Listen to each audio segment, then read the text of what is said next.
Hey there, everybody. Creephappens here again. So, starting off, I had a kinda crappy microphone. I've tried a couple and I managed to find one that doesn't have anywhere near the same amount of background noise as the other. So, I decided I'm gonna kinda go through and re-record everything I've done and eventually get rid of the other ones too. So that's what this is. I'm re-recording a tale from El Empire L. So you may have heard it already, but probably didn't sound as good as this one. I hope anyway. Anyways, since we're gonna start, I want you to turn off the lights, close your eyes,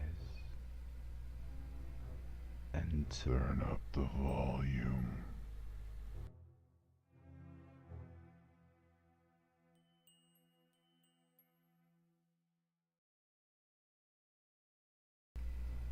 Hello everyone.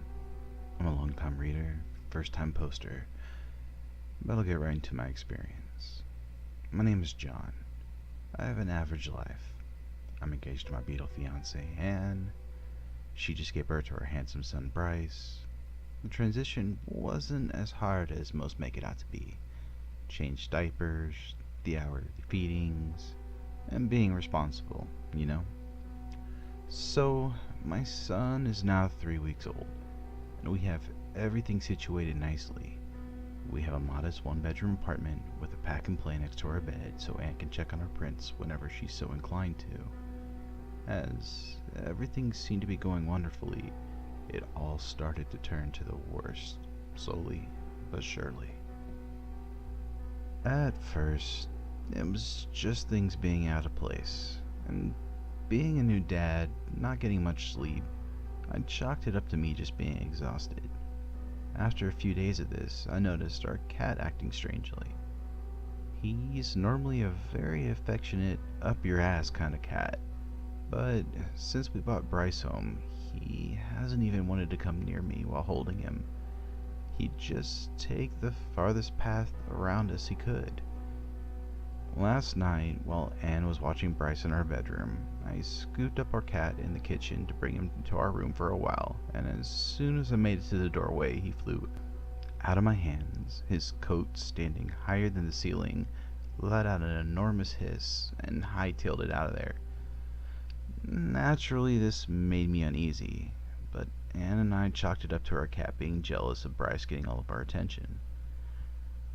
The next couple of nights is when things got even weirder. My son's outfit would either be unbuttoned or unzipped when I got back up to check on him.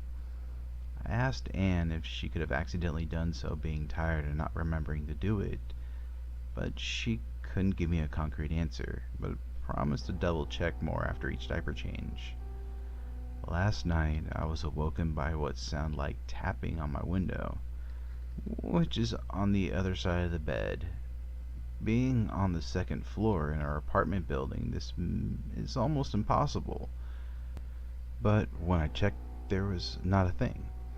It was as still outside as a shopping mall on Christmas Day. A little shaken up, I tried getting back to bed to be as rested as possible in case my son needed me. A few hours must have passed before I woke up by music playing by my son's mobile. Thinking it was Anne trying to soothe Bryce back to sleep, I rolled over to see if I could help, and nothing could prepare me for what I saw. This dark figure, darker than the night sky, standing over my son. It seemed to be pulsating through the darkness of a room. It sent shivers down my spine as I watched it caress my son's cheek.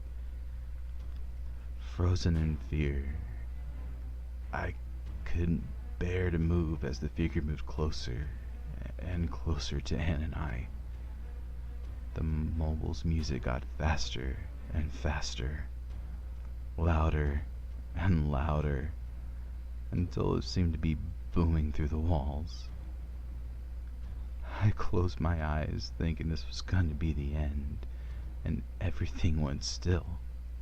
The music stopped playing, the figure was gone, and Anne hadn't noticed a thing. I don't know if I can do this another night. Am I crazy? Or is something attached to my son? Please help. I don't know what to do. Alright, so that's my first redo with the new microphone and a little bit more experience since the first version was kinda noisy in the background to say the least. I'll keep redoing these as I can, and I will update as well. So until I get them all redone, that's a big until, I'll keep working on it. But please, like always, hit like, and if you hasn't subscribed yet, please go ahead and do so too. That lets me know that I'm getting better as I get more people to follow along. Until next week. Also, I only mentioned it like twice so far, but I did get the new sub channel going, and I'll try to update that pretty regularly too. I've only gotten one story on it so far, but I'm gonna, like I said, keep adding up to it. It's great for if you know, like hearing my voice, but don't really want to be creeped out, or if, you know, your voice is out and your kids want to be read a bedtime story. I'm doing it for my kid, so I perfectly would be happy with doing it with yours as well. So, you know, just let it play and get yourself some sleep. Also, subscribe and like, you know, the normal stuff.